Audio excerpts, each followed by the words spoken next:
മാന്യ പ്രേക്ഷകർക്ക് എൻ്റെ പ്രണാമം. കഴിഞ്ഞ ഒരു മാസത്തിൽ ധാരാളം ചോദ്യങ്ങൾ പലരുടെയും ഭാഗത്ത് നിന്നുണ്ടായിട്ടുണ്ട്. അനുമോദനങ്ങളും അഭിനന്ദനങ്ങളും പോലെ തന്നെ ശക്തമായ ഭാഷയിലുള്ള വിമർശനങ്ങളും വെല്ലുവിളികളും ചോദ്യരൂപത്തിൽ എനിക്ക് ഇമെയിലായിട്ടും യൂട്യൂബിലെ തന്നെ കമൻറ്റുകളായിട്ടും എല്ലാം ലഭിച്ചിട്ടുണ്ട്. പലപ്പോഴും ഇതുപോലെയുള്ള വിമർശനങ്ങളും ചോദ്യങ്ങളുമെല്ലാം ധാരാളം വ്യക്തികൾ ഹിന്ദുക്കളോടും അല്ലെങ്കിൽ ഭാരതീയ പൈതൃകത്തെ ബഹുമാനിക്കുന്നവരോടും ചോദിക്കാറുള്ള ചോദ്യങ്ങളും വിമർശനങ്ങളും ആയതുകൊണ്ട് അവയ്ക്ക് നിർബന്ധമായും ഉത്തരം നൽകണമെന്നുള്ള ഇമെയിലുകളും വരുന്നത് കൊണ്ട് മാത്രമാണ് ഇടയ്ക്കിടയ്ക്ക് ചോദ്യങ്ങൾ അവയ്ക്ക് മറുപടിയും തരുന്നത്. ഈ മറുപടിയെല്ലാം എൻ്റെ വീക്ഷണത്തിലൂടെ ലഭിക്കുന്ന മറുപടികൾ മാത്രമാണ്. അത് അവസാനത്തെ ഉത്തരമാണ് എന്നൊന്നും വിചാരിക്കണ്ട. നിങ്ങൾക്ക് നിങ്ങളുടേതായിട്ടുള്ള ഉത്തരം കണ്ടുപിടിക്കാം, വേണമെങ്കിൽ ഉപയോഗിക്കാം, വേണ്ടെങ്കിൽ തിരസ്കരിക്കാം. 18 ചോദ്യങ്ങളാണ് എനിക്ക് ഇപ്പം നിങ്ങളുടെ മുമ്പിൽ സമർപ്പിക്കാനുള്ളത് ഉത്തരമായിട്ട്. ആദ്യത്തെ ചോദ്യം, ഗണപതി ഹോമത്തിൻ്റെ പേരിൽ നാളികേരവും നെയ്യും പല സാധനങ്ങളും കത്തിച്ച് കളയുന്നത് വിചിത്രമായിട്ടുള്ള ഒരാചാരമല്ലേ എന്ന്. ഏതായാലും ഗണപതി ഹോമത്തിൻ്റെ ശാസ്ത്രീയതയിൽ ഒരംശം ചിരട്ട കത്തുമ്പോഴുള്ള ഫീനോള്, നാളികേരം കത്തുമ്പോഴുള്ള പൈറസീൻസ്, അതുപോലെ തന്നെ അതിനകത്ത് നമ്മൾ ഇടുന്ന ഓരോന്നും അത് കത്തുമ്പോഴുണ്ടാകുന്ന അക്രോലിൻ, ഇതെല്ലാം അന്തരീക്ഷത്തിലെ ബാക്ടീരിയ മൈക്രോ ഓർഗാനിസത്തിനെ ഇല്ലാതെയാക്കും എന്ന് തെളിയിച്ചിട്ടുണ്ട്. പക്ഷേ ഗണപതി ഹോമത്തിൻ്റെ പേരിൽ 100ഉം 1000ഉം നാളികേരവും നെയ്യുമൊക്കെ ഹോമിക്കുന്നത് ഈ ചോദ്യകർത്താവ് ചോദിച്ചതുപോലെ ശുദ്ധ അന്ധവിശ്വാസവും ദുരാചാരവുമാണ്. അടുത്ത ചോദ്യം, ഹിന്ദുക്കളുടെ ദുരാചാരങ്ങളെയും അന്ധവിശ്വാസങ്ങളെയും കുറിച്ച് എന്തുകൊണ്ടാണ് പറയാത്തത്? വളരെ തെറ്റായിട്ടുള്ള ഒരു കമൻ്റാണത്. യൂട്യൂബിൽ നോക്കിയാൽ 27 സ്പീച്ചസ്, ഏതാണ്ട് 30 എന്ന് തന്നെ പറയാം, ഹിന്ദുക്കളുടെ ദുരാചാരങ്ങളെക്കുറിച്ചും സ്വാമിമാർ ചെയ്യുന്നതിനെക്കുറിച്ചും തന്ത്രിമാരെക്കുറിച്ചും അതുപോലെ ആചാരങ്ങളിലുള്ള കള്ള് നിവേദ്യം, അശ്ലീല പാട്ട്, അന്നദാനം, വെടിക്കെട്ട്, ആന ഉപയോഗിക്കൽ, ഇങ്ങനെയുള്ള അന്ധവിശ്വാസങ്ങളെയും ദുരാചാരങ്ങളെയും കുറിച്ച് വളരെ ശക്തമായ ഭാഷയിൽ ഞാൻ വിവരിച്ചിട്ടുണ്ട്. മറ്റ് മതങ്ങളെക്കുറിച്ച് അങ്ങനെ ഒന്നും ഞാൻ പറഞ്ഞിട്ടുമില്ല. ആ ഗ്രന്ഥങ്ങളിലുള്ള വിശേഷങ്ങളിലെ വിവരണങ്ങളിലെ സമകാലീനമായ അപ്രസക്തിയെക്കുറിച്ചാണ് ബൈബിളിനെക്കുറിച്ചും ഖുറാനെക്കുറിച്ചും പറഞ്ഞിരിക്കുന്നത്. പക്ഷേ ഹിന്ദുക്കളുടെ ആചാരങ്ങളെക്കുറിച്ചും വിചാരവിശ്വാസങ്ങളെക്കുറിച്ചും ഒത്തിരി നിശിതമായ വിമർശനങ്ങൾ ഞാൻ ബുദ്ധിക്കും യുക്തിക്കും ശാസ്ത്രത്തിനും നിരക്കുന്ന വിധത്തിൽ പറഞ്ഞിട്ടുണ്ട്. അടുത്ത ചോദ്യം, യേശു ക്രിസ്തു കാരണമാണ് ഗോപാലകൃഷ്ണൻ ഇന്ന് ജീവിക്കുന്നത്. അങ്ങനെ പറയാനുള്ള സ്വാതന്ത്ര്യം നിങ്ങൾക്കുണ്ട്. പക്ഷെ ബിൻ ലാദൻ്റെ അനുയായികൾ പറയും ബിൻ ലാദൻ കാരണമാണ് ഈ ലോകത്തിലെല്ലാവരും ജീവിക്കുന്നതെന്ന്. സദ്ദാം ഹുസൈൻ്റെ അനുയായികൾ പറയും അദ്ദേഹം കാരണമാണ് എല്ലാവരും ജീവിക്കുന്നതെന്ന്. വീരപ്പൻ ജീവിച്ചിരുന്ന കാട്ടിലെ ജനങ്ങൾ പറയുമായിരുന്നു വീരപ്പൻ കാരണമാണ് എല്ലാവരും ജീവിക്കുന്നത് എന്ന്. അതുപോലെ യേശുക്രിസ്തു കാരണമാണ് ഗോപാലകൃഷ്ണൻ ജീവിക്കുന്നത് എന്ന അങ്ങയുടെ വീക്ഷണം അത് അങ്ങയുടെ കയ്യിലിരിക്കട്ടെ, എനിക്കത് ബാധകമല്ല. യേശു ഇല്ലായിരുന്നെങ്കിൽ ഗോപാലകൃഷ്ണന് സംസാരിക്കാൻ പോലും സാധിക്കുമായിരുന്നില്ല. ഏതായാലും 2000 വർഷങ്ങൾക്ക് മുമ്പ് ജീവിച്ച ഒരു മനുഷ്യൻ അമേരിക്കയിൽ ഒക്ടോബർ മാസം 10-ാം തീയതി, കഴിഞ്ഞ ഒക്ടോബർ 10-ാം തീയതി വലിയ ഒരു സെമിനാർ നടന്നു. അമേരിക്കയിൽ ആ സെമിനാറിൻ്റെ ഭാഗമായിട്ട് അതുപോലെ ഒരെണ്ണം ഇംഗ്ലണ്ടിലും ഇപ്പോൾ നടക്കുന്നുണ്ട്. യേശു ക്രിസ്തു എന്ന് പറയുന്ന ഒരു വ്യക്തിയെ ജനിച്ചിട്ടില്ലെന്നും അത് കുറേ ജൂതന്മാരെ ഒതുക്കാൻ വേണ്ടി ഉണ്ടാക്കിയ ഒരു കഥാപാത്രമാണെന്നും ഇമാജിനറി കഥാപാത്രമാണെന്നും അസന്നിഗ്ധമായിട്ട് ഗവേഷണത്തിലൂടെ തെളിയിച്ച കുറേ ശാസ്ത്രജ്ഞന്മാരുടെ ഒത്തുചേരലാണ് ആ സെമിനാറിലെ പ്രധാന വിഷയം. 1500ഓളം പേര് അമേരിക്കയിൽ പങ്കെടുത്തു എന്ന് പറയുന്നു. അപ്പം ഇല്ലാത്ത ഒരു യേശു ക്രിസ്തുവാണ് ഉള്ള ഗോപാലകൃഷ്ണനെ സംസാരിപ്പിക്കുന്നത് എന്നുള്ളത് എനിക്ക് വലിയ വിശ്വാസമൊന്നുമില്ല. ഹിന്ദുമതത്തിലും ധാരാളം തെറ്റുകളില്ലേ? തീർച്ചയായിട്ടും ഉണ്ട്.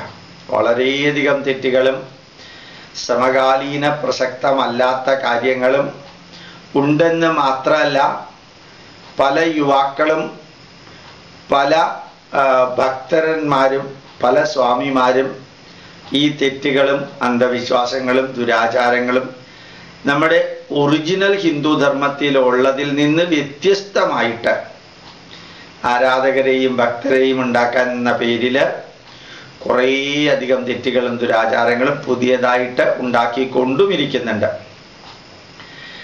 ഗോപാലകൃഷ്ണൻ ബൈബിളിനെ കുറിച്ച് എന്തെങ്കിലും പറയുന്നതിന് മുമ്പ് ഒറിജിനൽ ബൈബിൾ വായിക്കണം. ഏതായാലും AD 273 എഴുതിയ ബൈബിള്, അങ്ങനെ ഒരു ബൈബിൾ ഇന്ന് ലഭ്യമല്ല. യേശു ക്രിസ്തു മരിച്ച് 273 വർഷം കഴിഞ്ഞെഴുതിയ ബൈബിള് അതേപോലെ എനിക്ക് തരികയാണെങ്കിൽ ഞാൻ അത് വായിച്ചിട്ട് ഉത്തരം പറയാം. ഇന്ന് ബൈബിൾ ആരെങ്കിലും ഡിസ്റ്റോർട്ട് ചെയ്ത് എഴുതിയതായിട്ട് ഒരു ബിഷപ്പും മെത്രാനും പറഞ്ഞത് കേട്ടിട്ടില്ല. ബൈബിൾ എഴുതുന്ന വ്യക്തി അയാളുടെ സമയം ബൈബിള് ഡിസ്റ്റോർട്ട് ചെയ്ത് എഴുതി ലോകത്തിൻ്റെ മുമ്പിൽ സമർപ്പിക്കാൻ വേണ്ടി വേസ്റ്റ് ആക്കില്ല എന്ന് ഉറപ്പാണ്. കാരണം അതിനകത്ത് വലിയ കാര്യമൊന്നുമില്ലാത്തൊരു പുസ്തകമായ സ്ഥിതിക്ക് ആ പുസ്തകം വീണ്ടും വെറുതെ ഒരാൾ പ്രസിദ്ധീകരിക്കില്ല. അന്ധമായിട്ട് ബൈബിളിനെ വിശ്വസിക്കുന്നവൻ മാത്രമേ ബൈബിള് വീണ്ടും വീണ്ടും ഒക്കെ എഴുതി ഇതാക്കുള്ളൂ. അതുപോലെ ജോസഫ് പുലിക്കുന്നേൽ എന്ന വ്യക്തി ഇന്ത്യൻ ഇൻസ്റ്റിറ്റ്യൂട്ട് ഓഫ് ക്രിസ്ത്യൻ സ്റ്റഡീസിൻ്റെ ഡയറക്ടറാണ്. വളരെ പ്രഗത്ഭനായ ക്രിസ്ത്യാനിയാണ്. അദ്ദേഹത്തിന് നിങ്ങൾക്ക് വിശ്വാസമില്ലെങ്കിൽ അത് എൻ്റെ തെറ്റല്ല, അത് നിങ്ങളുടെ കുഴപ്പമാണ്. കാരണം ബൈബിളിലെ തെറ്റ് ചൂണ്ടിക്കാണിച്ചാൽ അത് എഴുതിയവൻ്റെ തലയിൽ വയ്ക്കുക, ബൈബിളിൻ്റെ തലയിൽ നിന്ന് മാറ്റുക എന്നുള്ളത് ഒരു തരത്തിലെ മനോരോഗമാണ്. യേശു ക്രിസ്തു മരിച്ചിട്ടില്ല എന്ന് പറഞ്ഞ ഡോക്ടർ CP മാത്യു ഇന്ന് ഒരു സുവിശേഷ പ്രാസംഗികനാണ്. ശുദ്ധ അബദ്ധമാണത്. അദ്ദേഹം ഇന്നും കോട്ടയം മെഡിക്കൽ കോളേജിലെ വൈസ് പ്രിൻസിപ്പാളായ അദ്ദേഹം നല്ല പ്രൊഫഷണൽ ഡോക്ടറായി തന്നെ തുടരുന്നു. അദ്ദേഹം സുവിശേഷ പ്രാസംഗികനുമല്ല, ഒന്നുമല്ല. വെറുതെ വാചകം അടിച്ചു കഴിഞ്ഞാൽ അതൊക്കെ ലോകം വിശ്വസിക്കുമെന്ന് ധരിക്കുന്നത് പള്ളിയിൽ മാത്രം മതി. അതാണ് ചിലപ്പോൾ ചിലർ പറയാറില്ലാതെ പള്ളിയിൽ ചെന്ന് പറഞ്ഞാൽ മതി എന്ന്. അവിടെ ആരും ചോദ്യം ചോദിക്കില്ല. അടുത്ത ചോദ്യം, മറ്റാരും പറഞ്ഞത് കേൾക്കാതെ ഖുർആൻ വായിച്ചാലേ യഥാർത്ഥ ഇസ്ലാം എന്താണെന്ന് മനസ്സിലാവുള്ളൂ. മറ്റാരും പറഞ്ഞത് കേട്ടിട്ടല്ല ഞാൻ ഖുർആനിലെ വല്ല കാര്യവും പറഞ്ഞിട്ടുണ്ടെങ്കിൽ ആ ഗ്രന്ഥം പഠിച്ച് എൻ്റെ ടൈം വേസ്റ്റ് ആക്കണമെന്ന് എനിക്ക് ഒരു ആഗ്രഹവും ഇല്ല. കാരണം ഇവിടെ പഠിക്കാൻ ഇഷ്ടം മാതിരി ഹിന്ദു ധർമ്മത്തിലുണ്ട്. പിന്നെ ഖുർആൻ വായിച്ച് പഠിച്ച് ഖുർആൻ്റെ മഹത്വം അറിയുന്നതിനേക്കാൾ എനിക്ക് സന്തോഷം 5 നേരവും നിസ്കരിക്കുന്ന ബിൻ ലാദനും 5 നേരവും നിസ്കരിക്കുന്ന ഖുർആൻ ബൈഹാർട്ടായിട്ടുള്ള സദ്ദാം ഹുസൈനും 5 നേരവും നിസ്കരിക്കുന്ന ഖുർആൻ ബൈഹാർട്ടായിട്ടുള്ള ഗദ്ദാഫിയും അതുപോലെ പാകിസ്ഥാൻകാരും അതുപോലെ തന്നെ ഖുർആൻ്റെ അനുയായികളും രാപ്പകൽ ചെയ്തു കൂട്ടുന്ന കർമ്മങ്ങൾ, ഖുർആൻ ബൈഹാർട്ടാക്കിയവർ ചെയ്തു കൂട്ടുന്ന കർമ്മങ്ങൾ നേരിട്ട് കണ്ട് മനസ്സിലാക്കുന്നതല്ലേ ഖുർആൻ വായിച്ച് മനസ്സിലാക്കുന്നതിനേക്കാളും നല്ലത് എന്ന് എനിക്ക് തോന്നാറുണ്ട്. അടുത്തത്, യേശുവിനെ പോലെ മഹത്വമേറിയ ഒരു വ്യക്തിയെ തനിക്ക് കാണാൻ സാധിക്കില്ല. യേശു ഒരപ്പം 4000 പേർക്ക് വീതിച്ചു കൊടുത്തു. ഏതായാലും ഒരു അപ്പം 4000 പേർക്ക് വീതിച്ചു കൊടുത്ത അപ്പത്തിൻ്റെ വലിപ്പം പറയാത്തത് കൊണ്ടും 4000 പേർക്ക് അതിലെത്ര വീതം കിട്ടി എന്ന് പറയാത്തത് കൊണ്ടും ഇത് വിശ്വസിക്കുന്നതിൽ വലിയ കുഴപ്പമൊന്നുമില്ല. അപ്പത്തിൻ്റെ വലിപ്പം പറഞ്ഞാലേ പ്രശ്നമുള്ളൂ. നമ്മുടെ ഹോട്ടലിൽ നിന്ന് കിട്ടുന്ന വെള്ളയപ്പം മാതിരിയാണെങ്കിൽ 4000 പേർക്ക് കൊടുത്തപ്പോൾ ഒരാൾക്ക് എത്ര വീതം കിട്ടുമെന്ന് ചിന്തിക്കാവുന്നതേ ഉള്ളൂ. അതല്ല വലിയൊരു അപ്പമാണെന്ന് വിചാരിക്കുക, 150 കിലോ ഉള്ളത്, അത് 4000 പേർക്ക് കൊടുക്കാൻ ഒരു കഴിവും പ്രത്യേകിച്ച് ഒന്നും വേണ്ട. യേശു വെള്ളം വീഞ്ഞാക്കിയ വ്യക്തിയാണ്. അതേപോലെ സായിബാബ ഭസ്മം കൊടുക്കാറുണ്ട്, സായിബാബ പല രോഗം മാറ്റാറുണ്ട്. അപ്പം നിങ്ങൾ അത്ഭുതം കാണിക്കുന്നതാണ് ദൈവികമായ ക്വാളിറ്റി എങ്കിൽ നിങ്ങൾ തീർച്ചയായിട്ടും പുട്ടവർത്തിയിലേക്കാണ് പോവേണ്ടിയിരുന്നത്. യെരുശലേമിലേക്കും വിദേശ രാജ്യത്തിലേക്കും ആയിരുന്നില്ല പോവേണ്ടിയിരുന്നത്. പിന്നെ ലോകത്തിലെ ഒരു ശാസ്ത്രത്തിനും ഇത് അംഗീകരിക്കാൻ പറ്റില്ല. വെള്ളത്തിൽ ഹൈഡ്രജനും ഓക്സിജനും മാത്രമേ ഉള്ളൂ. ആൽക്കഹോളിൽ കാർബണും കൂടിയുണ്ട്. കാർബൺ ഹൈഡ്രജനിൽ നിന്നും ഓക്സിജനിൽ നിന്നും ഉണ്ടാക്കാൻ പറ്റില്ല. യേശു ക്രിസ്തു അല്ല, അദ്ദേഹത്തിന് ജന്മം നൽകിയ എന്ന് പറയുന്ന യഹോവയ്ക്ക് പോലും സാധ്യമല്ല. യഹോവയ്ക്ക് മനുഷ്യ സ്ത്രീയിൽ ഗർഭം ഉണ്ടാക്കാൻ സാധിച്ചു എന്ന് വരും, പക്ഷേ ഒരിക്കലും ഹൈഡ്രജനെയും ഓക്സിജനെയും കാർബണാക്കി മാറ്റാൻ സാധിക്കില്ല. അടുത്തത്, മഹാത്മാഗാന്ധി ഭാരതത്തിന് വേണ്ടി മരിച്ചതുപോലെയാണ് യേശു ജനങ്ങൾക്ക് വേണ്ടി മരിച്ചത്. അങ്ങനെയാണെങ്കിൽ പിന്നെ മഹാത്മാഗാന്ധിയെ പൂജിച്ചാൽ പോരെ? എന്തിനാ ഈ വിദേശത്തുള്ള ഒരാളെ ഇവിടേക്ക് കുടിയേറി കൊണ്ടുവരുന്നത്? അദ്ദേഹം മനുഷ്യന് വേണ്ടി മരിച്ചതല്ലേ മഹാത്മാഗാന്ധി. ഇപ്പോൾ വിദേശത്ത് നിന്ന് പലതും ഇറക്കുമതി ചെയ്ത് ഇതിനകത്തുള്ള ആൾക്കാരെ ഉടലോടുകൂടി സ്വർഗത്തിലേക്ക് കൊണ്ടുപോകുന്നതിനേക്കാളും നല്ലത് മനുഷ്യന് വേണ്ടി മരിച്ച യേശു, നമ്മുടെ മഹാത്മാഗാന്ധി ആരാധിക്കുക. അത്ര രസമായിട്ടുള്ള കാര്യമായിരിക്കും അത്. അപ്പം അതായിരിക്കും നിങ്ങൾ ചെയ്യേണ്ടത്.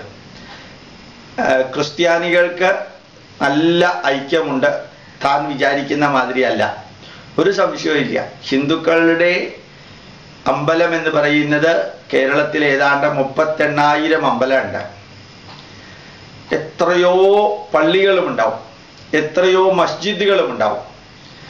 ആ ക്രിസ്ത്യാനികൾക്ക് ഐക്യമുണ്ടെന്ന് പറയുന്ന വ്യക്തി, അത് മാത്രമല്ല കുറെ കൂടി അദ്ദേഹം എഴുതിയിട്ടുണ്ട്. 12 പള്ളികൾ രാപ്പകല് പോലീസ് കസ്റ്റഡിയിലാണുള്ളത്. ഐക്യത്തിൻ്റെ ഏറ്റവും വലിയ ലക്ഷണമാണ്. മാത്രമല്ല ഒരേ യേശു ക്രിസ്തുവിനെയും ഒരേ കുരിശും ഒരേ ബൈബിളും ആരാധിക്കുന്നവര് പരസ്പരം പള്ളിക്കകത്ത് അടിച്ചും തല്ലിയും കൊന്നും ജീവിക്കുന്ന കാഴ്ച ഇവിടെ നമുക്ക് കാണാൻ സാധിക്കും.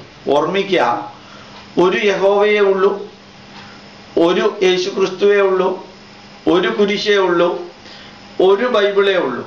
അപ്പോൾ അവർക്ക് ഒരുമിച്ച് വന്നൂടെ?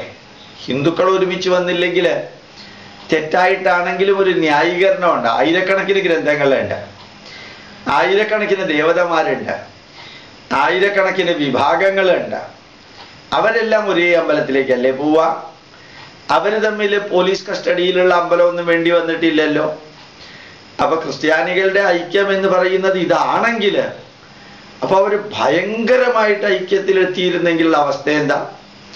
ഐക്യം കൂടിയിട്ടല്ലേ ഇപ്പോ കത്തോലിക്കരും അതുപോലെ തന്നെ മാർത്തോമാക്കാരും ജാക്കോബൈറ്റുകാരും സിറിയൻകാരും എല്ലാം ഇപ്പോ പെന്തക്കോസ്തിലേക്ക് മതം മാറുന്നത് എന്താ? ഐക്യം കൂടിയിട്ടാ.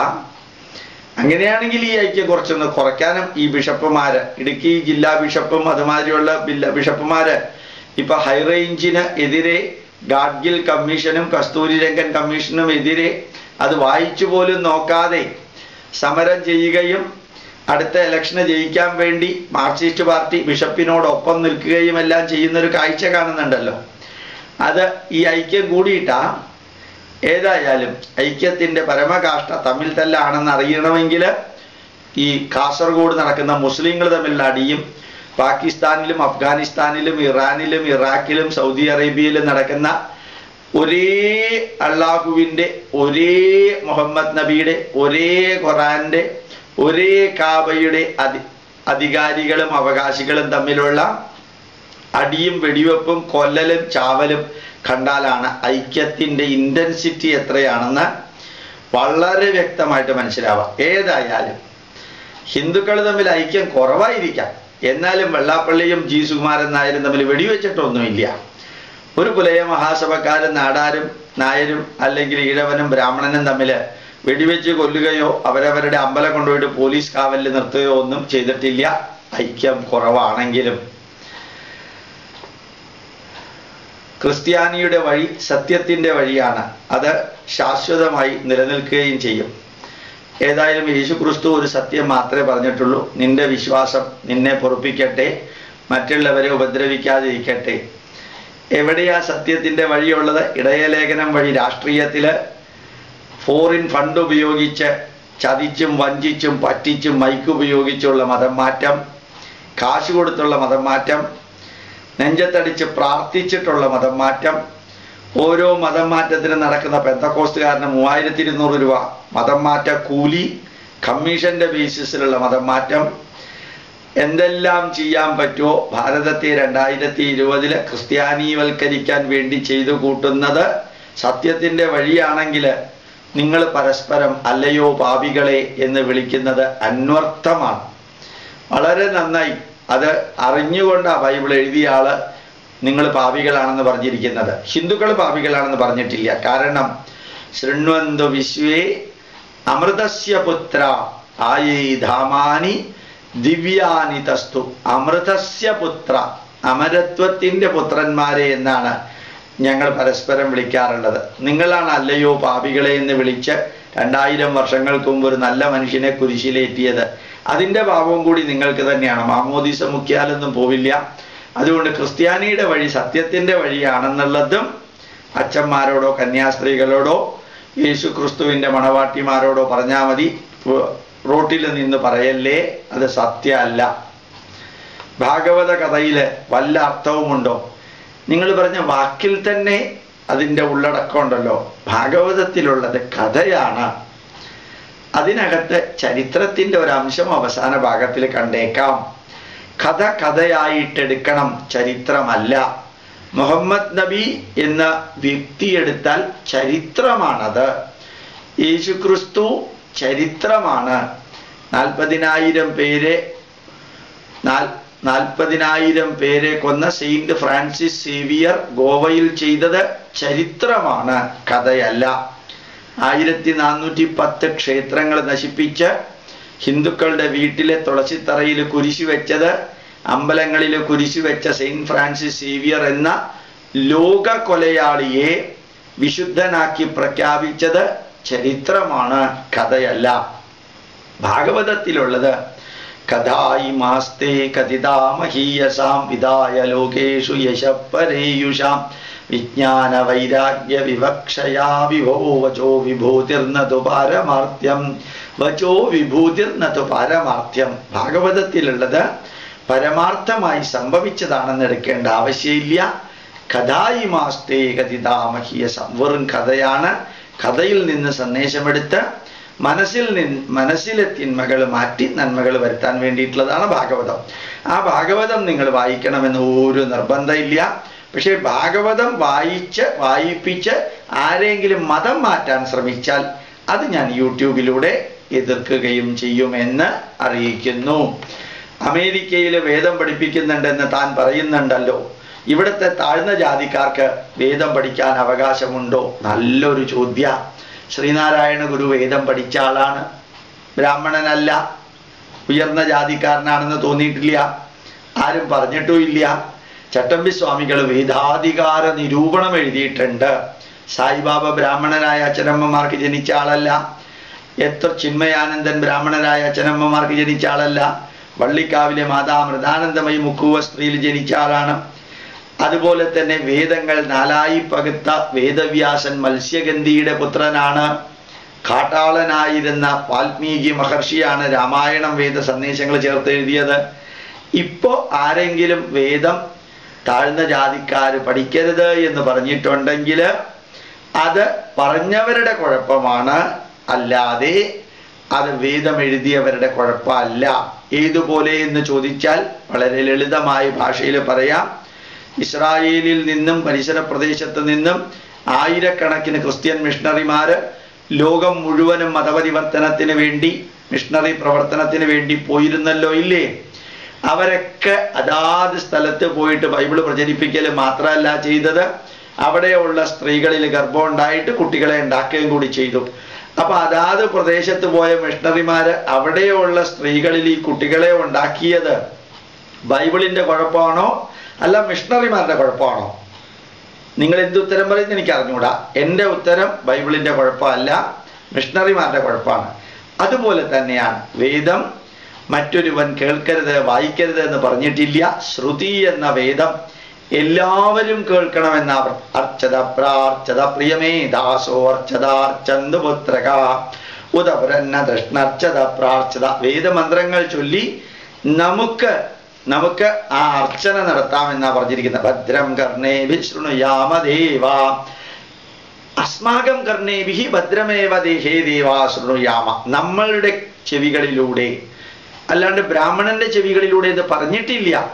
ബ്രഹ്മജ്ഞാനേന ഏവ ബ്രാഹ്മണ. ആരാണോ വേദം പഠിച്ചത് അവനെയാണ് ബ്രാഹ്മണൻ എന്ന് പറഞ്ഞിരിക്കുന്നത്. അത് ഏത് ജാതിയിലും ഏത് മതത്തിലും പെട്ടവർക്ക് അത് പഠിക്കാം. മാത്രമല്ല അങ്ങനെ പഠിച്ചവരെ ആരെയും തല്ലി കൊന്നിട്ടും ഇല്ല. കുറേ അധികം മനുസ്മൃതി വ്യംഗ്യമായിട്ട് കോട്ട് ചെയ്തിട്ട് പലരും പലതും പറഞ്ഞു നടക്കുന്നവർ മനുസ്മൃതി വായിച്ചിട്ടില്ല എന്ന സത്യവും കൂടി ഓർമ്മിപ്പിക്കുക. ഇത് നിങ്ങൾ വിശ്വസിക്കണമെന്ന് എനിക്ക് നിർബന്ധമൊന്നുമില്ല കേട്ടോ, ചോദിച്ചത് കൊണ്ട് പറഞ്ഞു എന്ന് മാത്രം. ഹിന്ദു ധർമ്മം എന്തുകൊണ്ട് ക്ഷയിക്കുന്നു?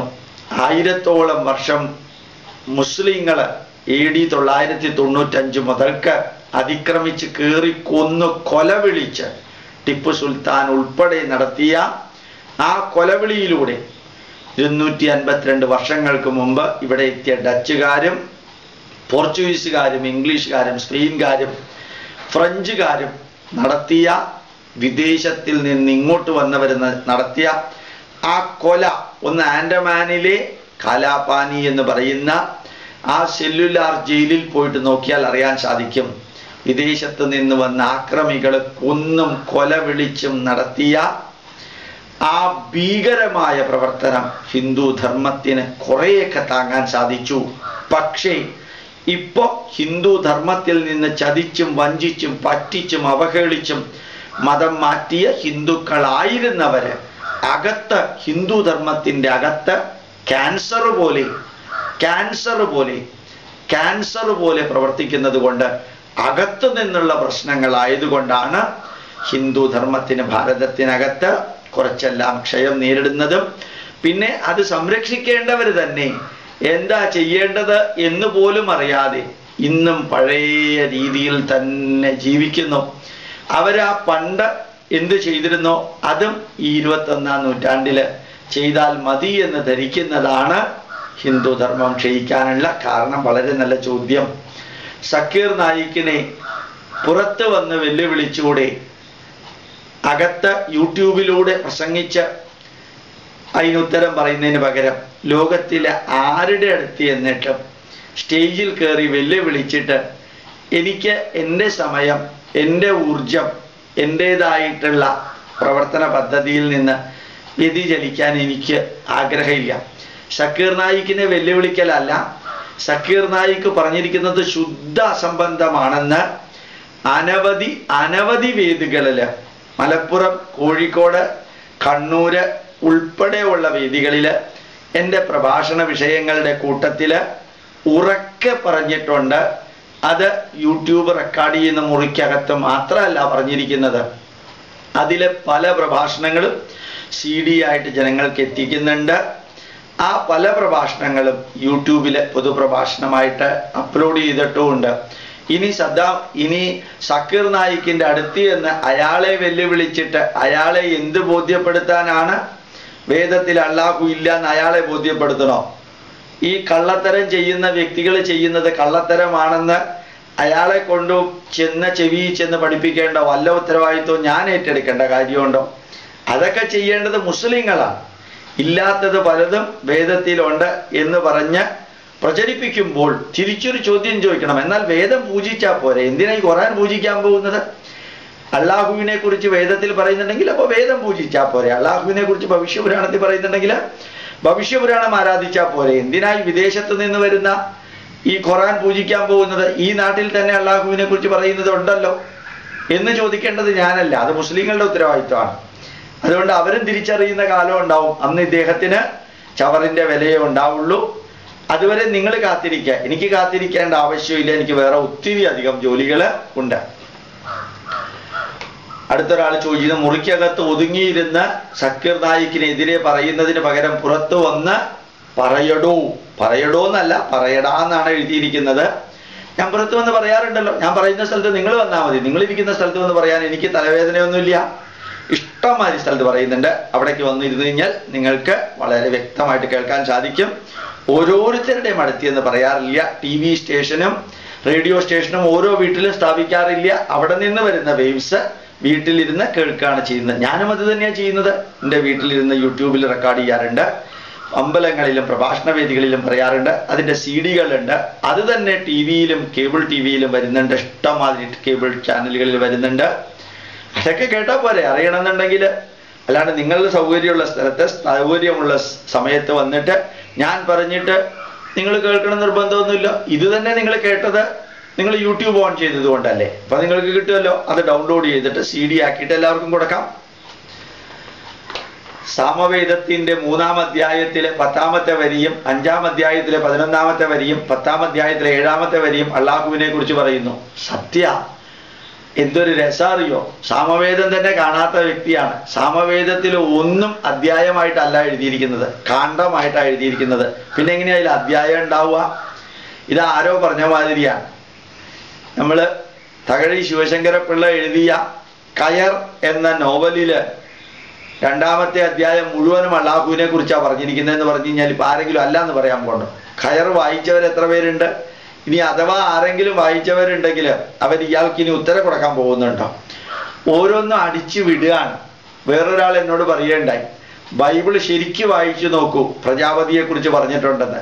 ബൈബിളിൽ പ്രജാപതിയെക്കുറിച്ച് പറഞ്ഞിട്ടുണ്ട് എന്നൊന്ന് പറയുകയാണെങ്കിൽ ഈ കോശി അബ്രഹാമും ഗമായേലും ബെഞ്ചമിനും തുടങ്ങിയ തലയ്ക്ക് സുഖമില്ലാത്ത ചില സുവിശേഷ പ്രസംഗികര്, വേളൂർ കൃഷ്ണൻകുട്ടിയും വള്ളൂർ കൃഷ്ണൻകുട്ടിയും എല്ലാം പറയുന്നത് കേട്ട്, പോൾ ഗോപാലകൃഷ്ണൻ തുടങ്ങിയവരൊക്കെ പറയുന്നത് കേട്ടിട്ട് വേദത്തില് യേശുക്രിസ്തുവിനെ കുറിച്ച് പറയുന്നുണ്ടെന്ന് പറഞ്ഞത് വിശ്വസിക്കാൻ സാധിക്കില്ല. അല്ലാതെ വേദത്തിൽ യേശുക്രിസ്തുവിനെ കുറിച്ച് പറയുന്നുണ്ട് എന്നൊന്ന് കാണിച്ചു തന്നാൽ, അന്ന് ഗോപാലകൃഷ്ണന്റെ കഴുത്തിലിട്ട പൂണൂല് താഴെ വെച്ച് ഇവിടുത്തെ ഏറ്റവും വലിയ കർദിനാൾ തരുന്ന കൊന്ത കഴുത്തിലെടുത്തിടാൻ ഞാൻ തയ്യാറാണ്. പക്ഷെ വ്യാഖ്യാനിക്കുന്നത് തലയ്ക്ക് സുഖമില്ലാത്ത സുവിശേഷം മത്തുപിടിച്ച് മതം മാറ്റാൻ നടക്കുന്ന വ്യക്തികളായിരിക്കരുത് വ്യാഖ്യാനിക്കുന്നത്. ക്രിസ്തു എന്ന വാക്കോ യഹോവ എന്ന വാക്കോ അല്ലെങ്കിൽ നിങ്ങൾ ബൈബിളിൽ ഉപയോഗിക്കുന്ന ഒരു വാക്ക് യഥാർത്ഥത്തിൽ വേദത്തിൽ എവിടെയെങ്കിലും ഉണ്ടെന്ന് കാണിക്കുകയാണെങ്കിൽ, വേദം 10-40 വർഷം പഠിക്കാൻ ഭാഗ്യം കിട്ടിയ വ്യക്തി എന്നുള്ള നിലയിൽ പറയുന്നു, എൻ്റെ പൂണൂല് മാറ്റിയിട്ട് കഴുത്തില് കൊന്തയിടാൻ ഞാൻ തയ്യാറാണ് എന്ന്. വെറുതെ സാമവേദത്തിന്റെ 3-ാം അധ്യായവും 5-ാം അധ്യായവും ഒക്കെ കോട്ട് ചെയ്യാൻ ഒരു ബുദ്ധിയും വേണ്ട, ഒരല്പ മാനസിക രോഗം മാത്രം മതി. ഇസ്ലാം എന്നാൽ സത്യത്തിന്റെ വഴി എന്നാണ് അർത്ഥം. അത് ഗോപാലകൃഷ്ണൻ പഠിച്ച് ഇസ്ലാമിലേക്ക് വരണം. ഇനി ഒരു 100 ജന്മം ഉണ്ടെങ്കിൽ ആ 100 ജന്മവും ഹിന്ദുവായി തന്നെ സനാതന ധർമ്മത്തിന്റെ അടിത്തറയിൽ നിന്നത് പഠിക്കാൻ ഭാഗ്യം കിട്ടുന്ന ഹിന്ദുവായി തന്നെ ജനിക്കണമെന്നാണ് എൻ്റെ ആഗ്രഹം. ഇനി ഒരു വരി കൂടി അദ്ദേഹം പറഞ്ഞിട്ടുണ്ട്, ഇസ്ലാം സത്യത്തിന്റെ വഴി എന്നാണ്. മാതൃഭൂമിയിലും മനോരമയിലും അതുപോലെയുള്ള പത്രങ്ങളിലുമെല്ലാം എടുത്തു നോക്കിയാൽ ഏറ്റവും കൂടുതൽ പേരുകൾ, ഏറ്റവും കൂടുതൽ ഏത് മതത്തിൻ്റെ ആണെന്ന് ഒന്ന് നോക്കുക. അടുത്ത കാലത്ത് തിരുവനന്തപുരം പുത്തരിക്കണ്ടം മൈതാനിയിൽ ഒരു IUPACO ഏതോ ഒരു സംഘടനയുടെ ഭാരവാഹി വളരെ വികാരത്തോടുകൂടി പറയണ്ടായി, ഭാരതത്തിലെ ജയിലുകളിൽ 80% തടവുകാരും മുസ്ലിങ്ങളാണെന്ന്. ഇംഗ്ലണ്ടിൽ നിന്നൊരാളെ അറിയിക്കുകയുണ്ടായി, ഇംഗ്ലണ്ടിൽ 3% മുസ്ലിങ്ങളെ ഉള്ളൂ, പക്ഷേ ജയിലിൽ ഉള്ള തടവുകാരിൽ 53% മുസ്ലിങ്ങളാണെന്ന്. അതും കൂടി ചേർത്ത് ഇസ്ലാം എന്നാൽ സത്യത്തിൻ്റെ വഴി എന്നാണ് അർത്ഥം എന്ന ആ കമൻറ്റും ഒന്ന് ചേർത്ത് വായിച്ചാൽ ഉത്തരം കിട്ടും എന്ന് പറഞ്ഞുകൊണ്ട് ഇത്രയുമെല്ലാം. ഇനി ഒരു ചോദ്യവും കൂടിയുണ്ട്. ക്രിസ്ത്യാനികളുടെ ചരിത്രം എന്ന് പറയുന്നത് അച്ഛന്മാരുടെയും കന്യാസ്ത്രീകളുടെയും ത്യാഗപൂർണമായ ജീവിതമാണ്. അവര് ഇന്ത്യയിൽ അധകൃതരായവർക്കും വെളിച്ചം ലഭിക്കാത്തവർക്കും അറിവും വൈദ്യസഹായവും ലഭിക്കാത്തവർക്കും വേണ്ടി ജീവിതം അർപ്പിച്ചതിൻ്റെ ഭാഗമാണ് ഇന്ത്യ ഇത്രയും പുരോഗമിച്ചത് എന്ന്. അതിന് അദ്ദേഹം അത്രമാത്രമല്ല പറഞ്ഞിരിക്കുന്നത്, അതിനിശിതമായിട്ട് വിമർശിച്ചുകൊണ്ട് ശക്തമായ തറ ഭാഷയിലാണ് ഈ വരികൾ പറഞ്ഞിരിക്കുന്നത്. അതിലൊരു അബ്സ്ട്രാക്റ്റ് മാത്രമേ ഞാൻ പറഞ്ഞുള്ളൂ. അദ്ദേഹം അറിയാൻ വേണ്ടി 2 കന്യാസ്ത്രീകൾ എഴുതിയ പുസ്തകത്തിൽ നിന്ന് 2 വരികൾ ഞാൻ കോട്ട് ചെയ്യാം. അത് മലയാളത്തിൽ കോട്ട് ചെയ്താൽ അറപ്പുണ്ടാക്കുന്നതാണ്. അതുകൊണ്ട് ആധികാരികമായിട്ടുള്ളൊരു മാഗസിനിൽ നിന്ന് ഇംഗ്ലീഷ് ട്രാൻസ്ലേഷൻ, അവരുടെ തന്നെ ഇംഗ്ലീഷ് ട്രാൻസ്ലേഷൻ പുസ്തകത്തിൽ നിന്ന് ഇതിൽ പബ്ലിഷ് ചെയ്തിട്ടുണ്ട്.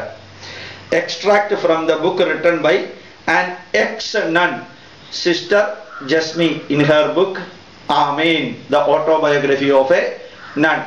കൊട്ടേഷനിലാണ് ഇനി തുടങ്ങുന്നത്. Later I am taken to the priests room for coffee. While I am having coffee, sitting on the cot, the only place in the room to sit, he comes and embraces me hard, almost suffocating me. When I struggle to escape from his clutches, he squeezes my breast and asks me to show them to him. Then a second quotation, have you seen a man? Question mark. Stunned, I shake my head, no. In no time he undresses himself. ഇതിൻ്റെ അർത്ഥം ഞാൻ പറഞ്ഞു തരേണ്ട കാര്യമില്ലല്ലോ, sister ജസ്മിയുടെ പുസ്തകത്തിൽ നിന്നാണ്. ഇനി വേറൊരെണ്ണം കൂടിയുണ്ട്. Sister Mary Chandy in her autobiography, നന്മ നിറഞ്ഞവളെ സ്വസ്തി. Its English translation, peace to the one filled with grace. Quotation വായിക്കാം. അതും ഇങ്ങനെയാണ്. Extract from the book written by an ex-nun. Quotation: the cry of a baby came from the bathroom of one of the inner rooms along with the sobs of a woman.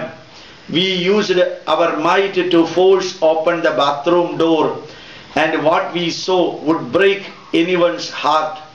A nun who had given birth to a child was pushing the head of the baby into the closet. The bathroom was filled with blood. The legs of the child, which were sticking out of the closet, were kicking for life. ഇതിൻ്റെയും അർത്ഥം ഞാൻ പറഞ്ഞു തരേണ്ട കാര്യമില്ല. കന്യാസ്ത്രീകളും അച്ഛന്മാരും ഭാരതത്തിലെ ഗ്രാമങ്ങളിലും വൈദ്യുതിയും വൈദ്യസഹായവും വിദ്യാഭ്യാസവും എത്താത്ത ഗ്രാമങ്ങളിലുമെല്ലാം സേവനം നടത്തുന്നത് മതപരിവർത്തനത്തിനല്ലായിരുന്നു എങ്കിൽ 2 കൈയും കൂപ്പി തൊഴാൻ ഗോപാലകൃഷ്ണൻ എന്നും തയ്യാറാകുമായിരുന്നു. അതല്ല ലക്ഷ്യം.